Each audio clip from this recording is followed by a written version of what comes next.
Hora zero, 11 de março de 2011. A 130 quilômetros da costa do Japão, a Terra falha sem aviso prévio. Uma enorme placa da crosta, com centenas de quilômetros de extensão, se rompe, liberando séculos de pressão acumulada. Em uma fração de segundo, quase instantaneamente, ondas de choque avançam em direção à costa. Ninguém espera o que vem a seguir. Na usina nuclear de Fukushima Daiichi, operadores ouvem um grito metálico, aço se retorcendo e concreto rangendo.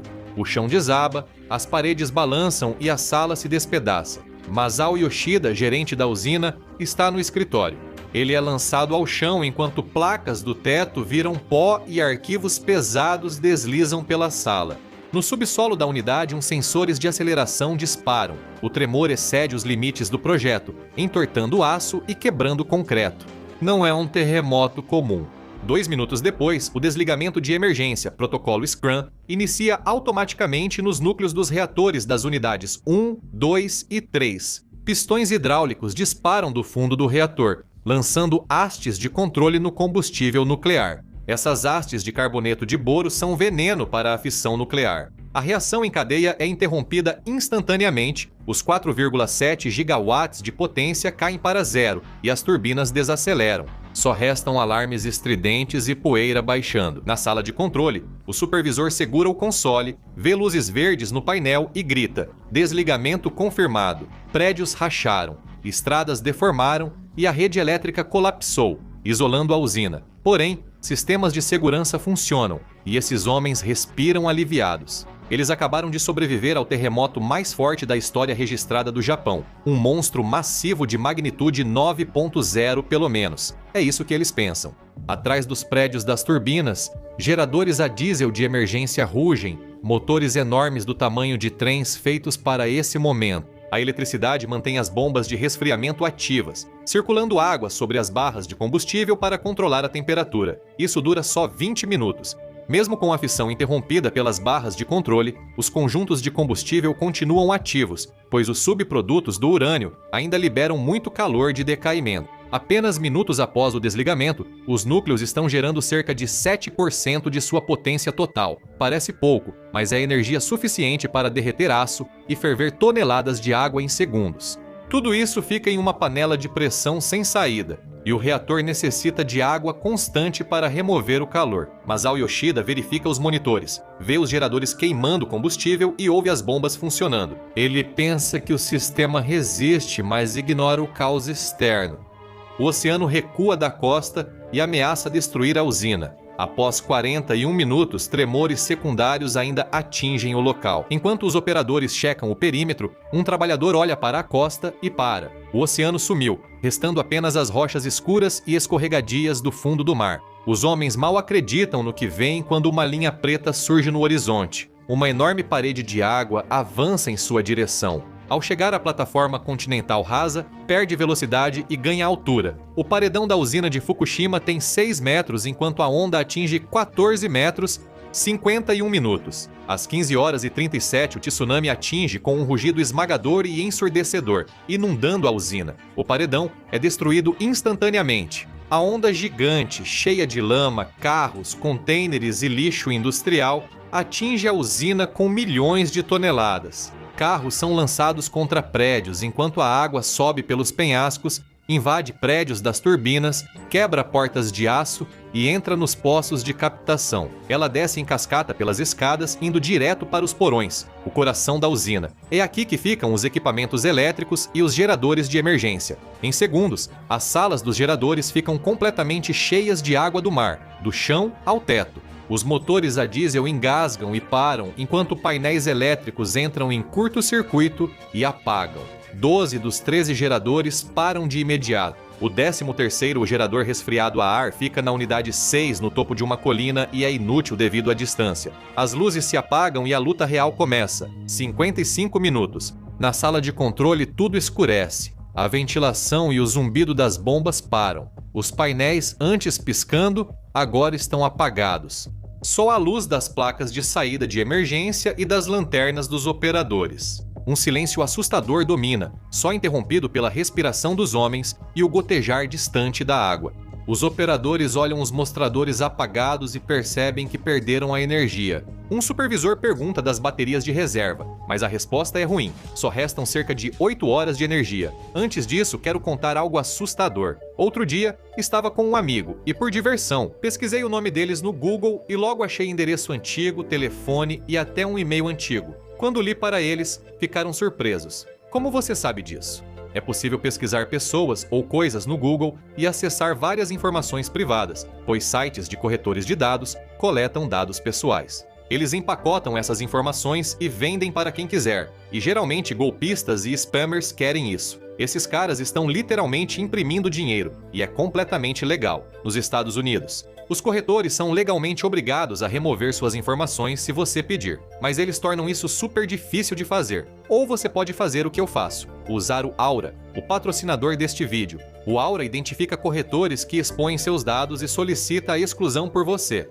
Após algumas semanas, suas informações somem desses sites suspeitos nas buscas. O Aura também monitorará a Dark Web e me avisará. Se acharem meus dados expostos, avisarão rápido se tentarem usá-los para acessar minhas contas bancárias ou de crédito. Eles também oferecem até 5 milhões de dólares em seguro contra roubo de identidade. Eles oferecem uma VPN avançada que garante navegação e compras seguras em qualquer lugar. Sua VPN atual tem esses recursos? Acesse meu link. Aura.com/infográficos oferece 14 dias grátis para testar. Nesse período, a Aura identifica corretores de dados vendendo suas informações e inicia pedidos de exclusão. Sem energia, as bombas param e a água deixa de circular no vaso de pressão do reator da unidade 1. Agora, cada minuto equivale a 1 hora. Operadores correm ao estacionamento em busca dos carros que a água não levou. Eles retiram as baterias dos capôs, arrastam-nas pela lama e destroços, sobem escadas escuras e as conectam aos painéis de controle com garras de jacaré, esperando obter uma leitura. O mostrador do nível de água do reator pisca, trazendo uma notícia ruim. O nível na unidade 1 cai.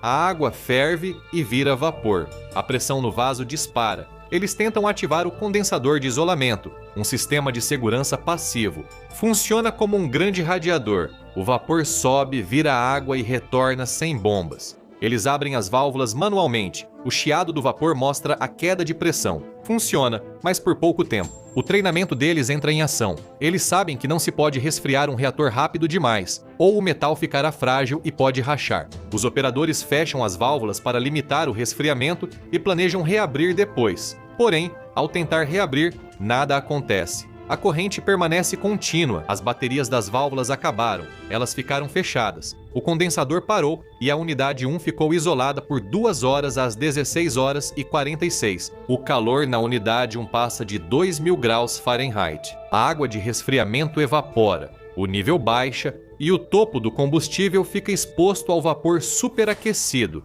iniciando o derretimento do núcleo e falhas nas hastes de combustível. O revestimento metálico delas superaquece, reage com o vapor e pega fogo, gerando calor em vez de dissipá-lo. O metal oxida rápido, retira oxigênio do vapor d'água e enche o vaso do reator com hidrogênio, liberando muita energia. O núcleo não se aquece só pela decomposição radioativa, mas também por combustão química, atingindo cerca de 2.200 graus Celsius. As pontas das hastes de combustível de 3,6 metros surgem da água em queda, brilhando em vermelho. O vapor vai de laranja opaco a carmesim. Os tubos de metal se expandem e se rompem. As pastilhas de urânio caem, descendo pelos canais e se fundindo em uma massa derretida. 2 horas e 30 minutos. Na sala de controle, o medidor de bateria de carro pisca. O ponteiro ultrapassa a linha vermelha do combustível ativo e segue avançando. Ele entra no espaço vazio do mostrador, um ponto inalcançável. Um engenheiro sênior vê o ponteiro parar e murmura uma oração. O núcleo virou uma fornalha e se alimenta internamente. O urânio e as pastilhas de combustível amolecem. O núcleo colapsa quando as hastes se fundem e bloqueiam a água injetada.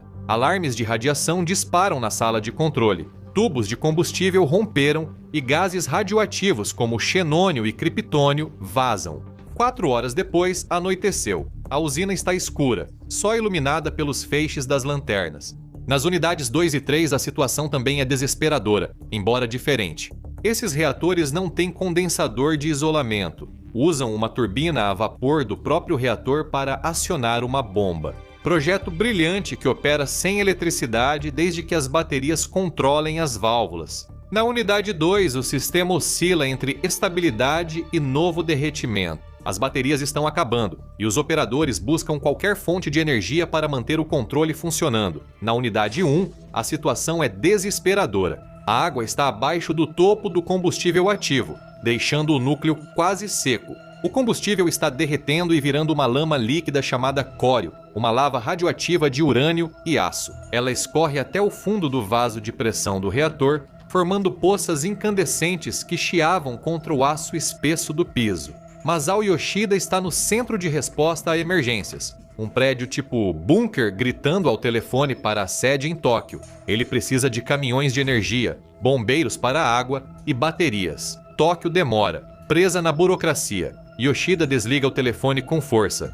Eles ficam sozinhos por 8 horas. A pressão dentro da unidade 1 está atingindo níveis críticos. O vaso de aço está deformando e, se romper, liberará uma nuvem destrutiva sobre a região. Eles precisam ventilar. Ventilar é escolher entre dois males. Para evitar a explosão do vaso de contenção, é preciso liberar vapor radioativo no ar. Isso vai contaminar Okuma e o interior, mas salvará o vaso. É a única opção. As válvulas manuais estão no porão. 2 operadores se voluntariam. Colocando máscaras faciais completas e capas de chuva, os homens pegam lanternas pesadas e vedam as mangas e as pernas das calças com fita adesiva. Eles entram na câmara de descompressão, onde a radiação aumenta e raios gama atravessam as paredes. O calor sufocante e o ar úmido dominam o ambiente. Eles tropeçam entre os destroços, navegando pelo labirinto de canos. Quando chegam à passarela, o medidor de radiação dispara para níveis que significam morte certa, em minutos. Eles se esforçam para girar a roda e abrir a válvula, mas ela está travada. A pressão do ar necessária para ajudar com a válvula desapareceu.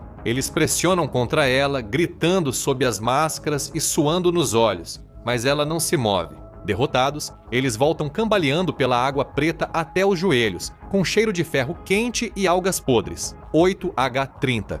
Os medidores de radiação, que normalmente fazem tic-tac, emitem um grito contínuo. A lanterna de um dos voluntários apaga e, na escuridão total, algo vivo roça sua panturrilha. Horas depois, ele percebe que era um cabo de 400 volts cortado. No compartimento de descompressão, eles desabam e vomitam nas máscaras até entupir as saídas de ar. Ao tirarem as máscaras, o ar tem gosto de sangue e cobre queimado. O mais jovem encara o colega, sentindo o peso da situação. O homem mais velho não diz nada. Tira um cigarro com as mãos trêmulas e, na escuridão, a brasa é a única luz por um momento. Hora 11, 12 de março. Nas estradas fora da usina, é um caos total. Milhares de carros estão presos no trânsito e as pessoas fogem de suas casas, segurando animais de estimação e crianças. Sem informações sobre a gravidade. Rádios locais tocam músicas calmas e avisos vagos. Dentro da usina, a situação piora. A radiação aumenta na sala de controle, forçando operadores a usarem máscaras nas mesas. O ar é filtrado, mas raios gama atravessam as paredes. Na unidade 1, a lava radioativa já derreteu a placa de aço e agora corrói o fundo do vaso do reator. Operadores perdem a luta pela unidade 1 sem saber que a batalha aumentará. 15 horas, às 5 horas e 46 da manhã, o sol surge sobre a devastação. Destroços do tsunami e lama cobrem tudo. Na unidade 1, a pressão é crítica e o vaso de contenção range. O governo japonês entende o desastre e expande a evacuação para 10 quilômetros. Enfim, um avanço. Um compressor de ar temporário é levado ao cano, gerando pressão suficiente para abrir a válvula de ventilação. Uma nuvem de vapor sai da chaminé da unidade 1, mas os operadores cometem um erro fatal. O hidrogênio, produto explosivo da fusão, não escapa só pela chaminé. Por falta de energia, as válvulas falham e o gás vaza do vaso para o piso de serviço. Este é o último andar do prédio do reator, um espaço amplo com telhado de zinco, onde o hidrogênio se acumula e se mistura ao oxigênio. Ele chega a 4%, 8% e 12%, virando uma grande bomba de combustível e ar. Após 24 horas aguardando um gatilho, o primeiro dia termina. Os homens, exaustos e sem dormir ou comer, só bebem água e observam medidores quase imóveis. Agora, preparam-se para injetar água do mar como último recurso. Isso destruirá o reator, pois o sal corroerá o metal. A matriz discute, mas Yoshida, focado no dinheiro, prepara as tubulações. Um problema maior se aproxima. 25 horas às 15h36. Um pequeno tremor secundário sacode a usina. Há uma faísca. A explosão na unidade 1 é química, não nuclear, mas extremamente violenta. O teto de concreto do prédio do reator é lançado e destruído. A estrutura de aço do andar superior se retorce como um pretzel. Uma onda de choque se espalha, estilhaçando janelas no prédio administrativo, a quilômetros de distância. Nos monitores, operadores veem a fumaça sumir e percebem o prédio como um esqueleto. A explosão rompeu as mangueiras recém-instaladas para injetar água e destruiu o único gerador funcionando.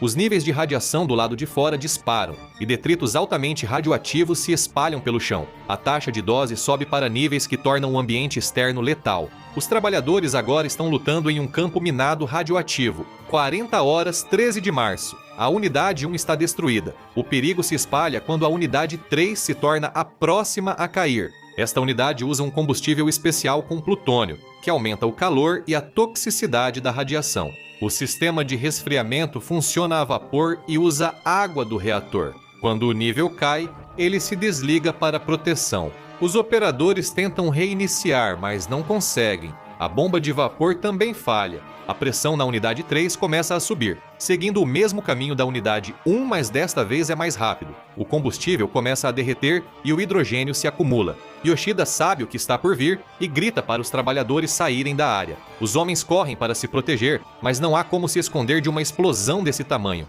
52 horas, 14 de março, 11 horas e 1, a explosão na unidade 3 faz a explosão da unidade 1 parecer um traque. O hidrogênio detonou profundamente dentro do prédio, criando uma explosão vertical que lança uma nuvem de fumaça preta e cinza a milhares de metros de altura. Enormes pedaços de concreto, alguns do tamanho de carros, são lançados para cima, caindo sobre os prédios das turbinas. Caminhões de bombeiros são esmagados pelo peso, rompendo as linhas de água que mantinham a unidade 2 funcionando. A unidade 2 funcionava por horas com sua bomba a vapor, um feito da engenharia, mas os destroços da unidade 3 danificam o resfriamento e a bomba para. Agora, a unidade 2 está derretendo, mas não explode. A explosão abriu um buraco na lateral do prédio da unidade 2, permitindo que o hidrogênio escapasse naturalmente em vez de explodir. A unidade 2 sofre uma ruptura. O fundo do vaso cede e o combustível derretido atravessa o aço e o concreto. Uma nuvem invisível invade terra e ar, envenena o solo e ameaça incendiar o céu. A unidade 4 ficou 72 horas desligada e sem combustível, o que deveria ser seguro, mas os sistemas são conectados. Tubos de ventilação da unidade 3 que derretia usavam chaminé comum com a unidade 4. Quando o gás hidrogênio da unidade 3 foi liberado, parte dele voltou para o prédio da unidade 4, acumulando-se ali silenciosamente. Às 6h14 da manhã, em 15 de março, a explosão na unidade 4 destrói os andares superiores e revela nova ameaça. No topo da unidade 4 existe uma piscina com mais de 15 mil conjuntos de combustível nuclear usado. Essas varetas antigas ainda irradiam calor. Com o teto destruído, a água da piscina ferve e evapora para o céu.